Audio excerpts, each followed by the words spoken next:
For 6 years, I genuinely believed Violet was the person I was meant to spend my life with. Our marriage was steady, perhaps not filled with grand passion, but strong and reliable.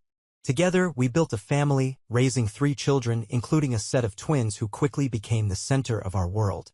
Our home stood in a quiet suburban neighborhood, lined with neat lawns and towering trees, a place that felt safe, almost untouchable.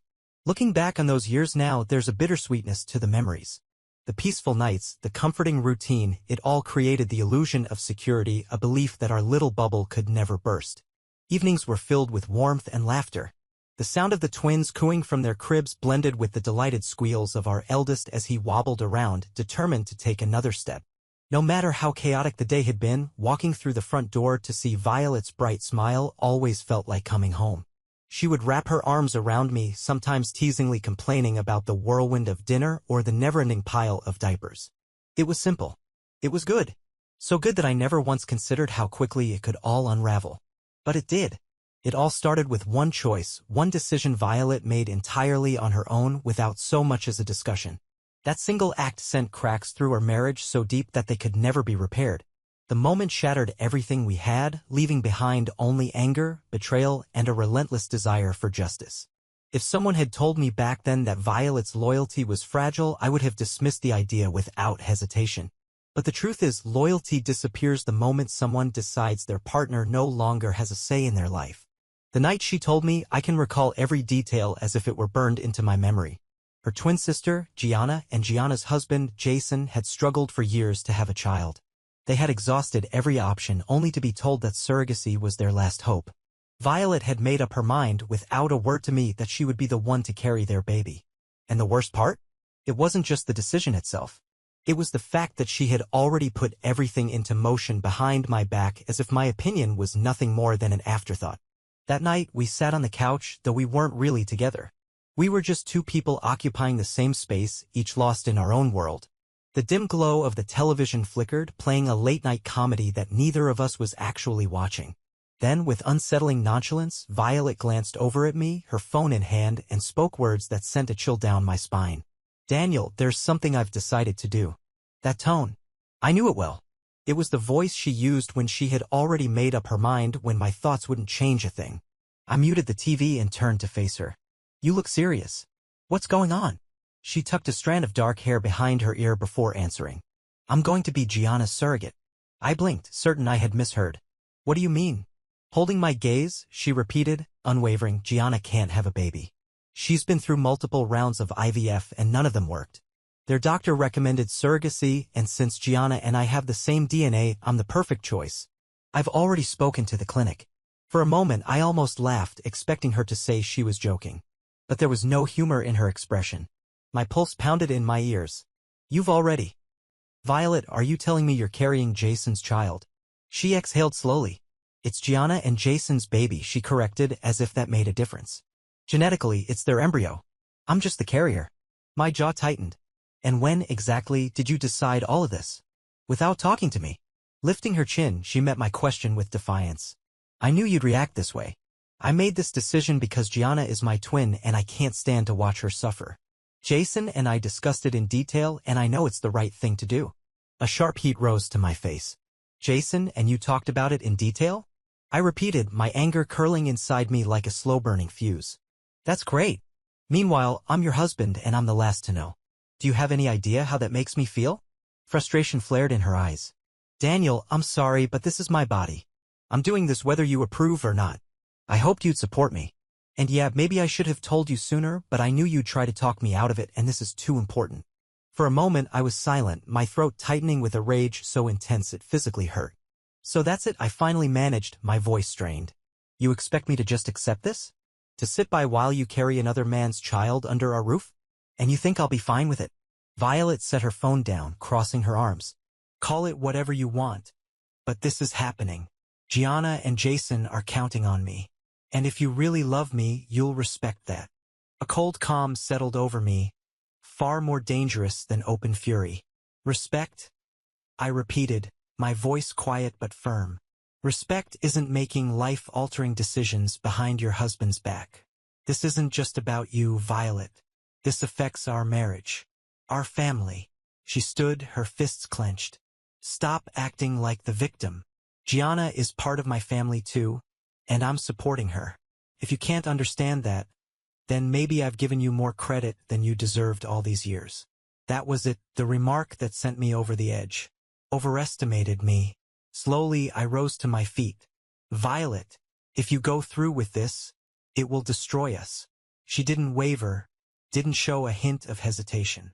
Instead, she walked past me, her posture rigid with resolve. Then maybe we were never as strong as I thought.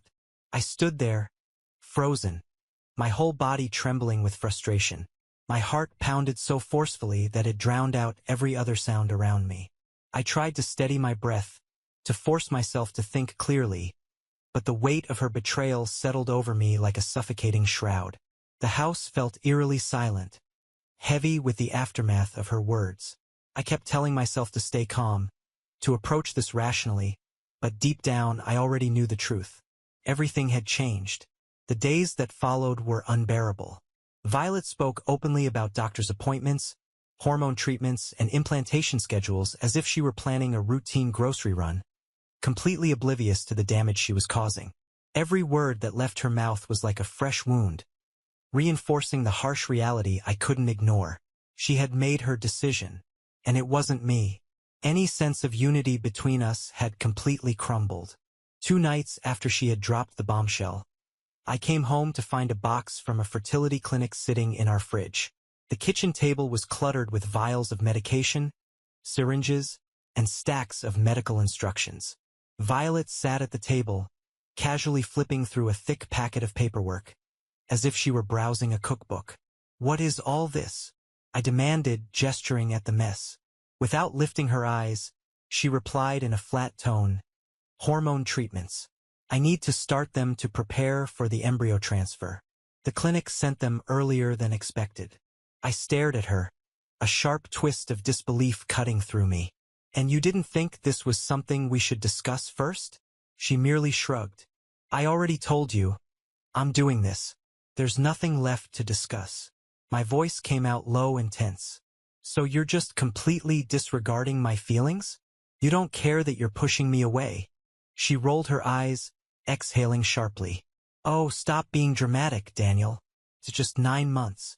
I'll carry the baby, give it to Gianna, and we'll move on. This isn't replacing our children with another. I'm doing this for my sister." I shook my head, frustration clawing at my patience. "You can rationalize it however you want, but if you go through with this, I swear, I won't stay in this marriage." For the first time, she looked up at me. Her expression was cool, unyielding. "You're free to leave if your pride can't handle my decision." A surge of heat burned through my chest. "Pride? This has nothing to do with pride, Violet. It's about trust, about partnership. You blindsided me completely. You made plans with Jason, finalized everything, and now I'm just expected to accept it." She lifted her chin, her voice sharp. "So what if I talk to Jason? He's the biological father. He needed to be involved in the discussion." I let out a bitter, humorless laugh. "And I'm your husband, the man you made vows with. Or does that not matter anymore?" Violet didn't even flinch. She simply picked up the papers again, flipping through them as if the conversation was already over. "We're done here, Daniel." She didn't see the destruction she was leaving in her wake, or worse, she simply didn't care. My fingers twitched with the urge to grab the documents, to tear them apart, to force her to acknowledge what she was throwing away. But I knew how that would look, like I had lost control, like I was the unreasonable one. So instead, I turned on my heel and walked away, leaving her with her latest project and trying to steady my breath. That night, as I lay in bed staring at the ceiling, I made a silent decision. If Violet was determined to walk this path alone, then I wouldn't stand in her way.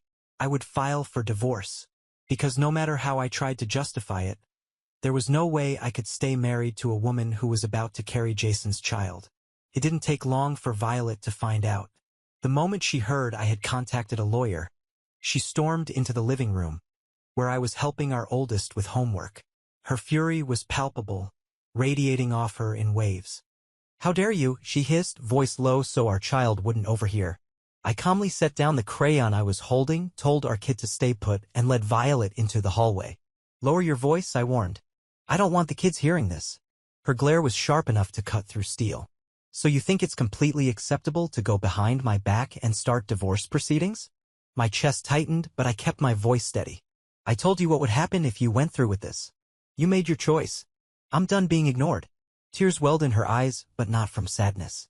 They were the kind of tears fueled by anger. Daniel, we can fix this. You just need to accept it and then we move forward. I exhaled slowly, shaking my head. No, Violet. You're not listening. There is no fixing this. You betrayed my trust, used our shared finances, and arranged a surrogacy as if our marriage were an afterthought. What exactly did you expect me to say? Sure, honey, that sounds great. Her lips trembled, her confidence wavering for the first time. I didn't think it would come to this, she admitted, her voice cracking slightly. I let out a hollow chuckle. Maybe I am cold now. But I wasn't before you made that choice. That's what turned me into this. Violet opened her mouth as if to argue but quickly shut it again. Whatever words she wanted to throw at me, she couldn't seem to find them. Instead, she spun around and stomped upstairs, leaving me standing there, my heart pounding as I wished, just for a moment, that this was all some terrible dream.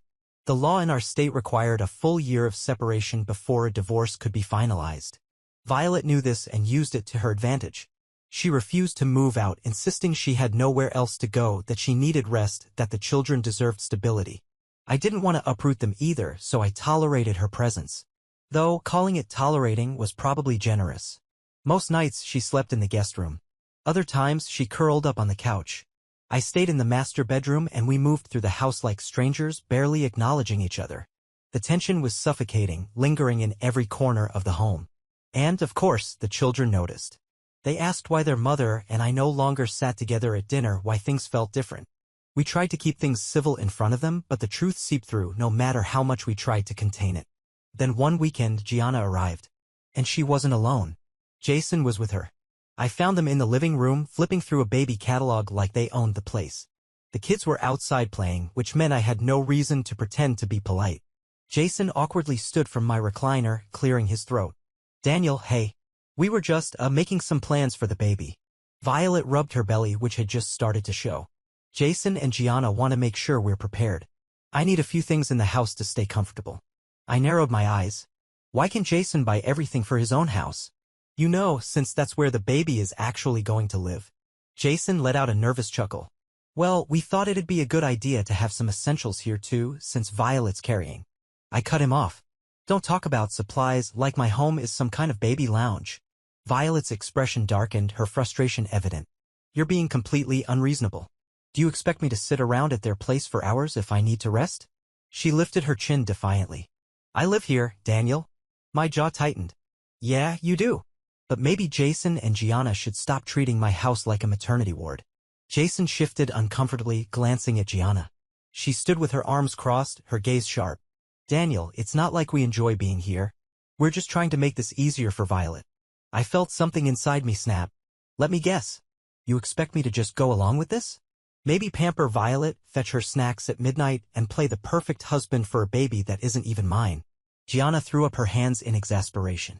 For heaven's sake, we're family. This shouldn't be about yours or mine, it's about supporting each other.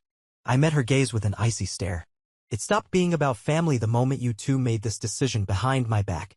Jason sighed. Look, man, I know this is awkward. That doesn't even begin to cover it, I interrupted. If you're so worried about Violet, then set up everything she needs at your place. Buy every single thing in that catalog. But don't do it here. I took a step closer. And if you keep showing up unannounced, we're going to have a serious problem. Violet's glare was sharp. You can't just ban them from the house. This is my home too. I turned to her, my voice like ice. Maybe you should have thought about that before you chose to share this pregnancy with them instead of with your husband.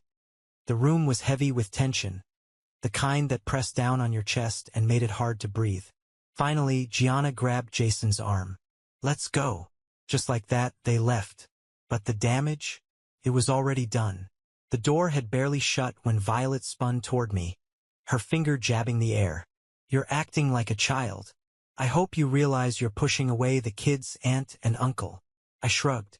I'd rather distance myself from them than let them walk in here like my marriage never mattered. She huffed in frustration before storming off. leaving me alone with the simmering anger that had become my constant companion. The months that followed settled into a miserable routine. Violet's pregnancy progressed, whether I acknowledged it or not. She dealt with morning sickness, backaches, exhaustion, everything that came with carrying a child. And she still expected me to care. "Daniel, could you grab me some crackers from the kitchen? Or, can you get me a pillow for my back?" Each time, my response was the same. The silence between us was cold and deliberate, an unspoken battle neither of us was willing to surrender.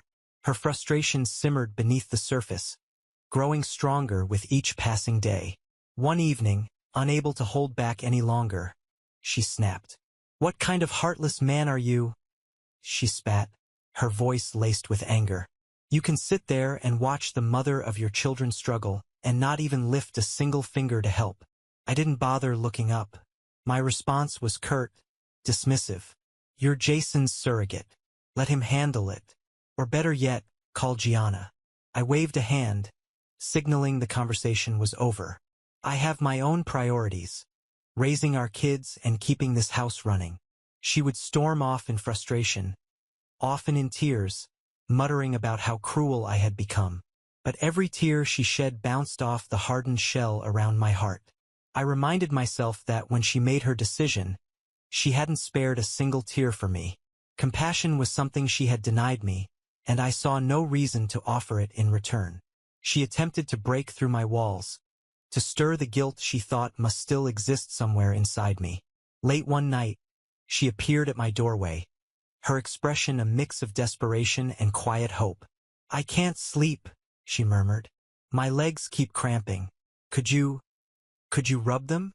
Like you did when I was pregnant with the twins?" I studied her for a long moment before responding flatly, "No." Then, without another word, I shut the door in her face. The growing tension in the house didn't go unnoticed.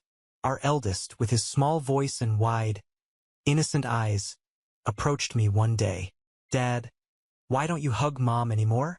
His question struck deeper than I cared to admit. I swallowed the bitterness rising in my throat and forced my voice to remain gentle. "Sometimes grown-ups don't get along, buddy," I told him. "But I love you, and I will always be here for you."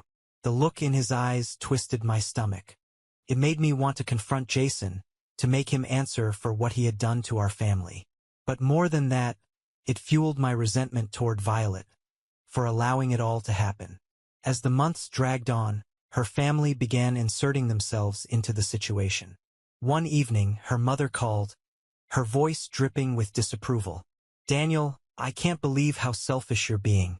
Violet is doing something incredibly selfless for her sister. How can you refuse to support her?" I kept my tone cold, unyielding.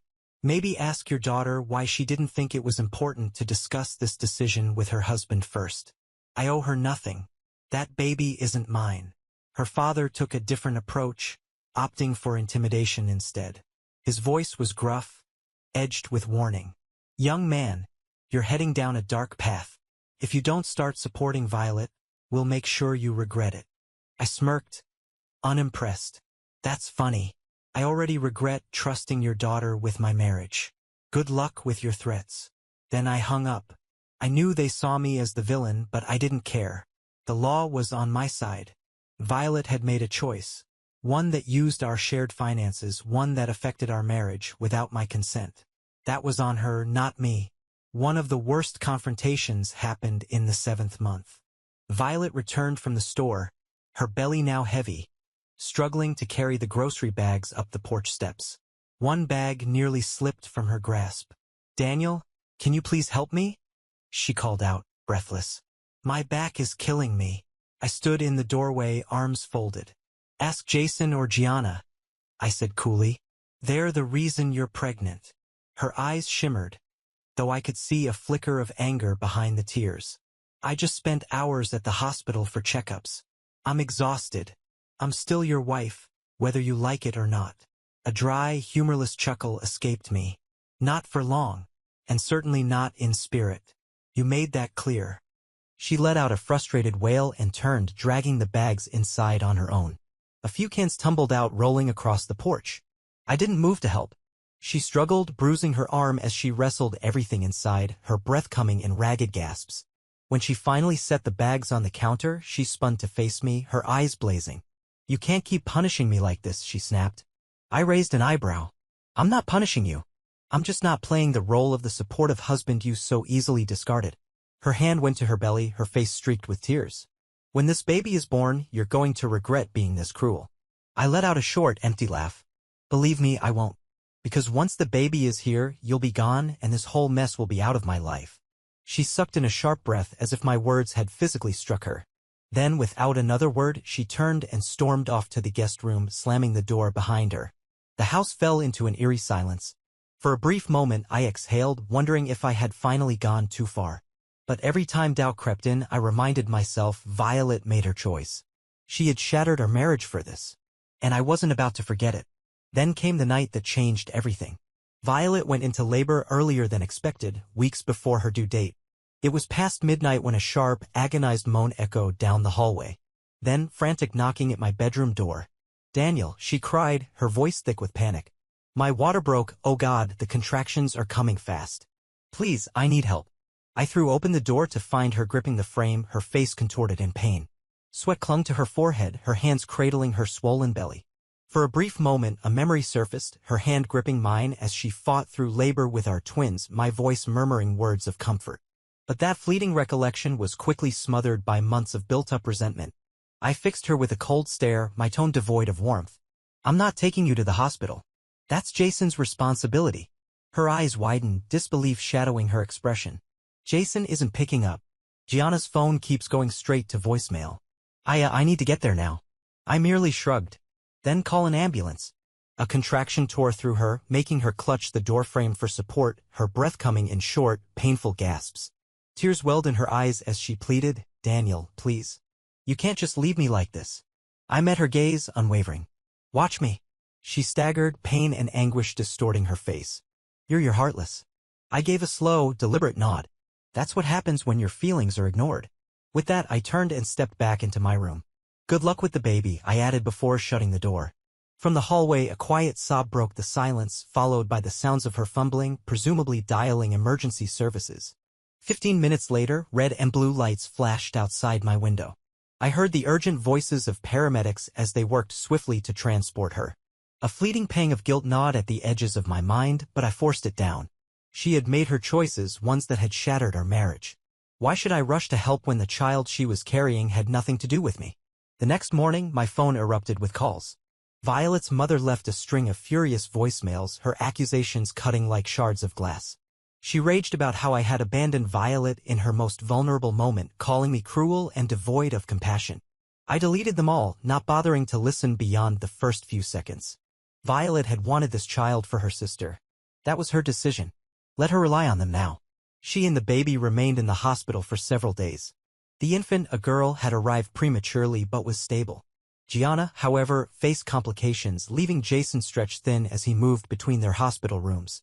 Meanwhile, I carried on as usual, taking the twins to school, going to work, making dinner. When Violet's mother called to inform me that her discharge was approaching, I simply replied, "That's her choice," and ended the call. I was in the living room reading when Violet finally returned. She looked utterly drained, her skin pale, dark circles shadowing her eyes. At her feet, in a portable car seat, the newborn stirred before letting out a soft cry. With a weary sigh, Violet sank onto the couch.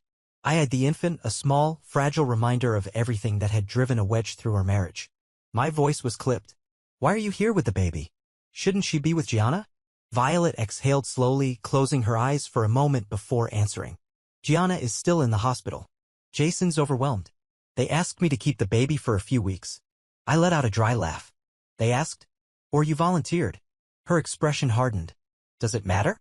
She's helpless. I couldn't just abandon her." I shook my head, my tone turning colder. "You should have thought about that before you decided to be a surrogate. But let's make one thing clear, I won't be helping. If you're too exhausted to deal with the crying, that's on you." Violet pressed a hand to her forehead, her shoulders sagging. A single tear slipped down her cheek. "Have you always been this cruel?" she murmured, more to herself than to me, "or did I turn you into this?" I shrugged. "That's something to reflect on when you're up all night with a screaming baby." Without another word, I turned away. Now, if you'll excuse me, I have real children to feed. She flinched as if I had struck her, but she said nothing as I walked into the kitchen to start dinner. For the next month, the baby's cries filled the house. Violet dragged herself through sleepless nights, barely functioning.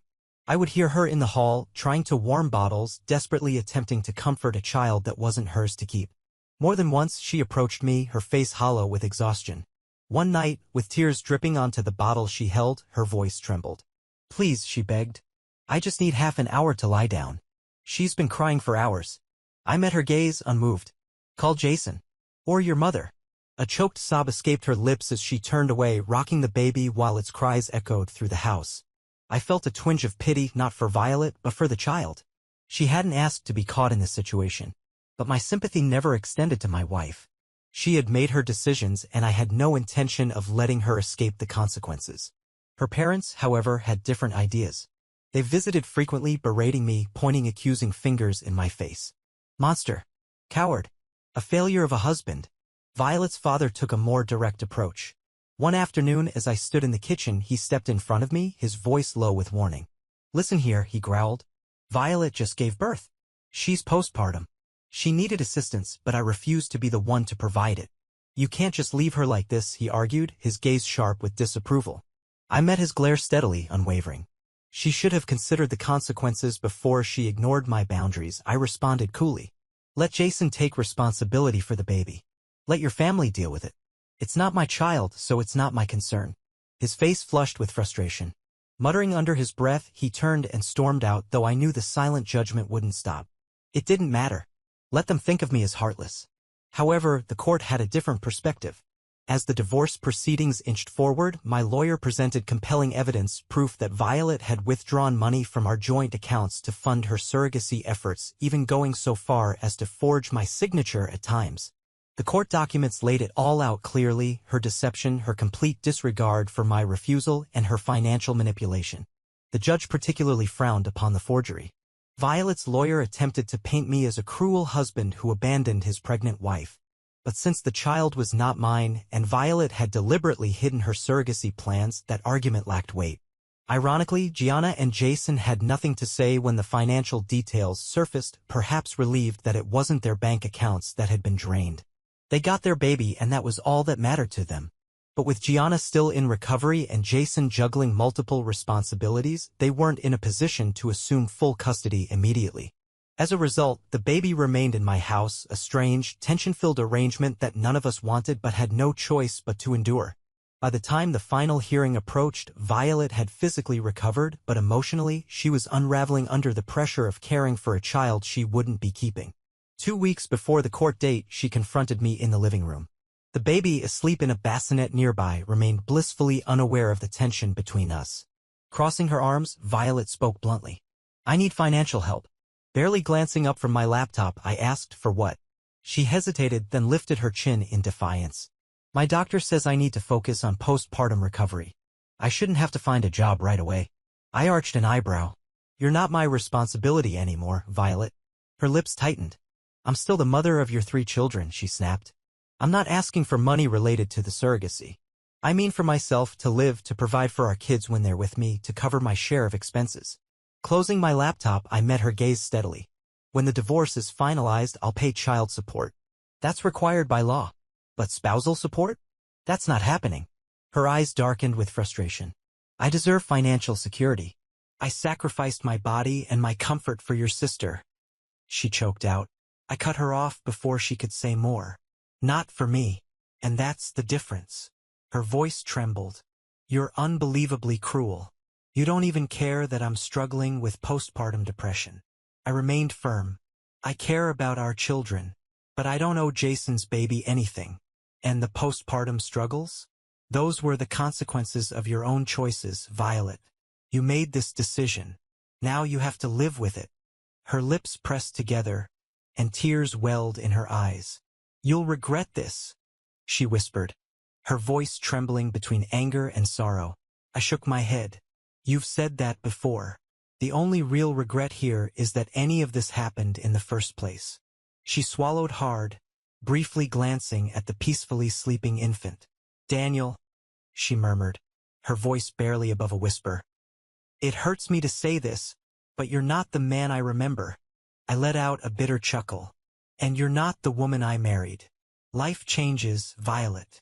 Without another word, she turned and walked away, leaving me alone in the silence. The baby remained undisturbed, blissfully unaware of the chaos surrounding it. In the final week leading up to the court date, Violet decided to move out. She took the baby to her mother's house, planning to keep it there until Gianna was well enough to assume custody. She packed in a hurry, stuffing her belongings into boxes with shaking hands. The realization of everything finally sinking in, she silently wept as she folded her clothes. Our children, confused and uncertain, hesitated before asking, "Is Mom leaving for good?" Violet knelt before them, her expression strained but gentle. Forcing a shaky smile, she reassured them, "I'll still see you often. I love you so much." They nodded, though I could see the weight of sadness in their small faces. The day she left, she stood in the foyer, a small suitcase in one hand and the baby carrier at her feet. Her eyes, red from crying, met mine for what felt like the last time.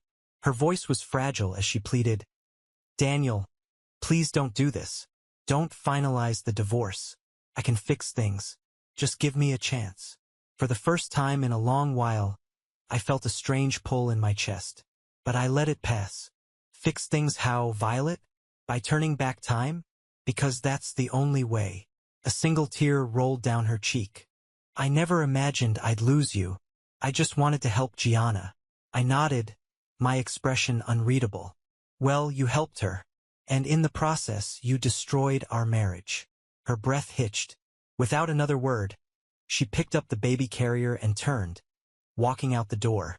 The door clicked shut behind her, the sound echoing faintly through the empty house. I closed my eyes and exhaled slowly, my breath uneven. For the first time, a sense of relief settled over me. At the final court hearing, Violet and her attorney sat at one table, while I occupied another with my own legal counsel. In the gallery, Jason and Gianna sat stiffly, their faces etched with discomfort. The judge, a stern woman with an unwavering expression, carefully reviewed the documents before her. Violet's lawyer painted a sorrowful image, a woman abandoned during pregnancy, a husband who had emotionally neglected her, refusing to offer support. But the facts spoke louder. My attorney laid them out with precision. Violet had chosen surrogacy without my consent. She had used our shared finances to fund the procedure. She had gone so far as to forge my signature. From the beginning, I had been clear about my stance, but she had disregarded it completely. When the judge finally spoke, her voice was firm, leaving no room for doubt. Violet's actions had shown blatant disregard for our marriage. Since the child was not biologically mine, I bore no financial or parental responsibility. As for spousal support, the judge ruled against it, given how Violet had misused our funds. Then came the final, devastating decision. I was granted primary custody of our 3 children.